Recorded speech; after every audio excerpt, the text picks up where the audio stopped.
മുണ്ടക്കൈ ചൂരൽമല ഉരുൾപൊട്ടൽ ദുരന്തബാധിതനായ കളത്തിൽ നൌഫലിന് Muscat KMCC നിർമ്മിച്ച വീടിന്റെ താക്കോൽ കൈമാറി. PK ബഷീർ MLA ഉദ്ഘാടനം നിർവഹിച്ചു. സ്വന്തമായി മസ്കറ്റ് KMCC സ്ഥലം വാങ്ങി നൌഫലിന് നല്ലൊരു വീട് 32 ലക്ഷം രൂപ ചെലവ് ചെയ്തുകൊണ്ട് ഒരു വീട് 6 മാസം കൊണ്ട് പണി പൂർത്തീകരിച്ച് ഇന്ന് അതിൻ്റെ താക്കോൽ ദാനം കൊടുക്കുകയാണ്. പ്രിയപ്പെട്ട MT അബൂബക്കർ സാഹിബ് ഒരു കാര്യമായിട്ട് ഏറ്റെടുത്താൽ പിന്നെ അതിൻ്റെ പിന്നാലെ ഉണ്ടാവും. അതുകൊണ്ടാണ് MT മുന്നിക്കുന്നതുകൊണ്ടാണ് അത് 6 മാസം കൊണ്ട് പൂർത്തീകരിച്ച് എനിക്ക് നന്നായി അറിയാം.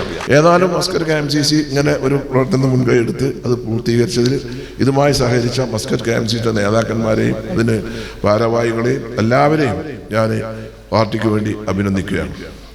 മുസ്ലിം ലീഗിൻ്റെ പ്രോജക്റ്റ് മുസ്ലിം ലീഗ് പാർട്ടി ഈ പണം സ്വരൂപിച്ചത് വയനാടിലെ പ്രയാസം അനുഭവിക്കുന്ന ആളുകളുടെ പുനരധിവാസത്തിന് വേണ്ടിയിട്ടാണ് ഫണ്ട് സ്വരൂപിച്ചത്. അപ്പോൾ പാർട്ടിക്ക് അതൊരു പ്രഖ്യാപിത ലക്ഷ്യം. ആ പ്രഖ്യാപിത ലക്ഷ്യം എന്ന് വെച്ചാൽ അവർക്ക് വീടുണ്ടാക്കി കൊടുക്കുക, അവർക്ക് അടിസ്ഥാന സൗകര്യം ഉണ്ടാക്കി കൊടുക്കുക. അന്ന് പാർട്ടി നേതൃത്വം അതുപോലെ തന്നെ ബഹുമാനപ്പെട്ട സാദിഖ് തങ്ങളും കുഞ്ഞാഴ്ച സാഹിബും മുസ്ലിം ലീഗിൻ്റെ നേതാക്കന്മാരും സംസ്ഥാന ജനറൽ സെക്രട്ടറി സലാമാക്കി അടക്കം വയനാട്ടിൽ ഞങ്ങളൊക്കെ തീരുമാനിച്ചത് ദുരിതബാധിതർക്ക് ആണ് വീട് വെച്ചു കൊടുക്കുക. അത് സർക്കാർ ലിസ്റ്റിൽ നിന്ന് എടുക്കാൻ തീരുമാനിച്ചു. അങ്ങനെ നമ്മൾ 105 ആളുകളെ സെലക്ട് ചെയ്തു. കണ്ണായ സ്ഥലം 5 ആളുകളിൽ നിന്നും 11 ചില്ലാനം ഏക്കർ സ്ഥലം നല്ല വിലക്ക് 1 ലക്ഷം രൂപയുടെ സ്ഥലമുണ്ട്. എല്ലാം അതേ വിലക്ക് തന്നെ അത് എടുത്ത വിലക്ക് തന്നെ അതിൻ്റെ രജിസ്ട്രേഷൻ നടത്തി, അതിൻ്റെ പോക്കുവരവ് നടത്തി, കൈവശ സർട്ടിഫിക്കറ്റൊക്കെ വാങ്ങി അതിൻ്റെ നടപടിക്രമമാണ് പൂർത്തിയായി. പിന്നെ വയനാട്ടിലെ കാലാവസ്ഥയാണ്. ഇൻഷാ അല്ലാഹ് 2 ആഴ്ച മുമ്പ് മുസ്ലിം ലീഗ് പാർട്ടിയുടെ 105 വീടിൻ്റെ പ്രവൃത്തി ആരംഭിക്കും എന്നുകൂടി സാന്ദർഭികമായി പറയാൻ ഞാൻ ആഗ്രഹിക്കുന്നു. പിന്നെ ഗവൺമെൻറ് വീട് ഉണ്ടാക്കണേ, നമ്മൾ ഗവൺമെൻറ്റായിട്ട് സഹകരിക്കും എന്നൊക്കെ പറഞ്ഞിരുന്നു. സഹകരിക്കുന്നതാണ് ഗവൺമെൻറ് എല്ലാ നടപടി സഹകരിക്കും. ഗവൺമെൻറ് ഇവിടെ തർക്കമിടുമ്പോൾ പ്രിയങ്ക ഗാന്ധി നമ്മൾ MP ആയിരുന്നു.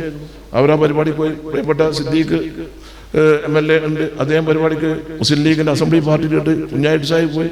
ഗവൺമെൻറ് കാര്യങ്ങളൊക്കെ സഹായിക്കും. പിന്നെ ഒരു പാർട്ടി ഫണ്ട് സ്വരൂപിച്ചാൽ ആ പാർട്ടി ഉണ്ടാക്കി കൊടുക്കണ്ടേ? അതിനെല്ലാം മനുഷ്യന്മാരെ നമ്മൾ വിശ്വസിച്ചിട്ടല്ലേ. അപ്പോൾ നമ്മൾ അത് അങ്ങനെ തന്നെ ചെയ്തു കൊടുക്കണ്ടേ? അത് ഗവൺമെൻറ് ലിസ്റ്റിൽ നിന്ന് ആൾക്കാരെ എടുത്തിട്ടുള്ളൂ. 691 ആളുകൾക്ക് 15,000 രൂപ സർക്കാർ 10,000 രൂപ ചെക്കാ കൊടുത്ത് നമ്മൾ 15,000 രൂപ ആ ദുരിതബാധിതർക്ക് താൽക്കാലിക ആശ്വാസങ്ങൾക്ക് കയ്യിൽ പൈസ കൊടുത്തു. ഇവിടെ വെച്ചിട്ടാണ് കൊടുത്തത്. ഈ സ്റ്റേജ് അവിടെയായിരുന്നു. അവിടെ വെച്ചിട്ട് നമ്മളൊന്ന് കൊടുത്തു 15,000. 50,000 രൂപ 54 കച്ചവടക്കാർക്ക് വ്യാപാരി വ്യവസായി കമ്മിറ്റി ഒരു കണക്ക് വന്നു. പക്ഷെ നമ്മൾ അതിന് പുറമെ മക്കാരി കച്ചവടം ചെയ്തവര്, അതുപോലെ തന്നെ അറബുശാല ഉണ്ടായവർക്ക്, ടൈലർ ഷാപ്പ് ഉണ്ടായവർക്ക്, എല്ലാ ചെറുകിട കച്ചവടക്കാർക്കടക്കം കേരളത്തിന്റെ ചരിത്രത്തിൽ ഇന്നേ വരെ ദുരിതബാധിതരായ കച്ചവടക്കാർക്ക് ആരും പൈസ കൊടുത്തില്ല. മുസ്ലിം ലീഗ് പാർട്ടി 50,000 രൂപ വീതം കൊടുത്തു. 50,000 രൂപ അത് ക്യാഷായിട്ട് നമ്മൾ കൊടുത്തു. അപ്പോൾ ഇങ്ങനെ എല്ലാ നിലക്കും വയനാട്ടിലെ ആളുകളെ ചേർത്ത് പിടിക്കാൻ കേരളത്തിലെ പൊതുസമൂഹവും രാഷ്ട്രീയ പാർട്ടികളും ജനാധിപത്യ ബോധമുള്ളവരും ജീവകാരുണ്യ പ്രവർത്തനവും നടത്തുന്നവരൊക്കെ എല്ലാവരും സഹായിച്ചിട്ടുണ്ട്. ഇവിടെ ഒരുപാട് സംഘടനകൾ വീടുണ്ടാക്കിയിട്ടുണ്ട്. ഒരുപാട് സംഘടനകൾ ചെറിയ ഓരോ 10 വീട്, 15 വീട്, 20 വീട് വ്യക്തികൾ ഉണ്ടാക്കിയിട്ടുണ്ട്. അങ്ങനെ ഓരോ വീടിൻ്റെ നിർമ്മാണ പ്രവർത്തനങ്ങളൊക്കെ ആരംഭിക്കുന്നുണ്ട്. അപ്പോൾ അത് ഇതിൻ്റെ ഭാഗമായിട്ട് ഒക്കെ നടക്കുന്നുണ്ട്. ഏതായാലും നിങ്ങൾ ഇതിന് മുൻകൈ എടുത്ത് ഇത് വളരെ ഭംഗിയാക്കിയതിൽ വളരെയധികം സന്തോഷമുണ്ട്. ആ സന്തോഷത്തിൽ പങ്കുചേരുന്നതിന് വേണ്ടിയാണ് ഞാൻ അടക്കമുള്ളവർ ഇവിടെ എത്തിയിട്ടുള്ളത്. ഒരുപാട് മസ്കറ്റിലെ പഴയ മസ്കറ്റ് KMCCൻ്റെ ഭാരവാഹികൾ, ആ പ്രസ്ഥാനം അവിടെ കെട്ടിപ്പൊടുക്കുന്നതിന് മുൻനിരയിൽ നിന്ന ആളുകൾ, ഇപ്പോഴത്തെ തലമുറയിലെ ആളുകൾ എല്ലാവരും ഇവിടെ എത്തിയിട്ടുണ്ട്. ഒരുപാട് മുഖങ്ങളെ ഞാൻ തന്നെ ഇവിടെ കാണുന്നുണ്ട്.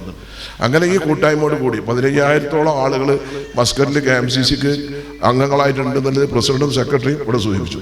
അപ്പം സംഘടന വളർന്നു, എല്ലാവരും ഒരു സംഘടനയിലുണ്ടാവണം. എല്ലാവരും ഈ KMCC ആയിട്ട് ബന്ധപ്പെടണം. എപ്പോഴാണ് മനുഷ്യന് ആവശ്യം വരിക എന്ന് പറയാൻ പറ്റില്ല. എന്തെങ്കിലും ഒരു പദ്ധതി ഉണ്ടാകുമ്പം അതിനൊരു മെമ്പർഷിപ്പ് എടുക്കാൻ എല്ലാവർക്കും വേണ്ടിക്കാനും എന്തെങ്കിലും ദുരന്ത കാര്യങ്ങൾ ഉണ്ടാകുമ്പം നമ്മളോട് വിളിക്കും. ഓൻ്റെ മെമ്പർഷിപ്പ് പുതുക്കിയിട്ടില്ല, അല്ലെങ്കിൽ അവൻ്റെ കാർഡ് പുതുക്കിയിട്ടില്ല. അതിനെല്ലാവരും ആലോചിച്ചു പുതുക്കാനല്ല, നിങ്ങൾ മടിച്ചിട്ടാണ്. അത് അപ്പോൾ അത് പുതുക്കിയാൽ മതി. കാരണം ഒന്നില്ലെങ്കിൽ ഇതിനെക്കൊണ്ട് എനിക്കല്ലെങ്കിൽ മറ്റുള്ളവരുടെ ഉപകാരം കിട്ടും തോന്നിയാൽ മതി. ഞാൻ ഈ സുരക്ഷാ ഫണ്ടായിട്ടൊക്കെ ബന്ധപ്പെട്ടിട്ട് പല ആൾക്കാരും ബന്ധപ്പെടുമ്പോൾ ഉണ്ടാകുന്ന പ്രയാസങ്ങൾ നമുക്കറിയാം. അപ്പൊ എല്ലാവരും കൂട്ടായി പോയി ഒരു സംഘടന ഉണ്ടെങ്കിൽ നമുക്ക് അന്യരാജ്യത്താണ്, അതുപോലെ നാട്ടിലും അന്യരാജ്യത്തൊക്കെ എന്തെങ്കിലും പ്രയാസം പ്രതിസന്ധി ഉണ്ടാകുമ്പോൾ വളരെയധികം നമുക്ക് ഒറ്റക്കെട്ടായി മുന്നോട്ട് പോകാൻ ഒരു ആശ്വാസം. മേപ്പാടി മുക്കിൽ പീടികയിൽ വില കൊടുത്തു വാങ്ങിയ 8 സെന്റ് സ്ഥലത്ത് 32 ലക്ഷം രൂപ ചിലവിൽ 1200 സ്ക്വയർ ഫീറ്റിലുള്ള വീടാണ് നിർമ്മിച്ചു നൽകിയത്. Muscat KMCC central committee president Rahees Ahmed അധ്യക്ഷത വഹിച്ചു. ടി സിദ്ദിഖ് MLA, മേപ്പാടി ഗ്രാമപഞ്ചായത്ത് president K Babu, KK Ahmed Haji, T Muhammad, PK Abubakar, Parambath Abubakar Haji, NK Rasheed, MD Abubakar, Sameer BTK, Ummer Babu, Razak Kalpetta, AKK Thangal, Usman Pandalur, Hussain Wayanad, Nasar കാദിരി, Nasar Kalpetta, KK Soopy Haji തുടങ്ങിയവർ സംസാരിച്ചു. Muscat KMCC central general secretary Raheem Pattalur സ്വാഗതവും ഉസ്മാൻ P നന്ദിയും പറഞ്ഞു. ഇതുപോലെ നല്ല സുന്ദരിയായിരിക്കണം. അപ്പോ കല്യാണ പെണ്ണോ? അത് ചിറ്റപ്പന്റെ ഇഷ്ടം. ഇത് മതിയോ? ചിറ്റപ്പ. പാർക്കോ ഗോൾഡൻ ഡയമണ്ട്സ്.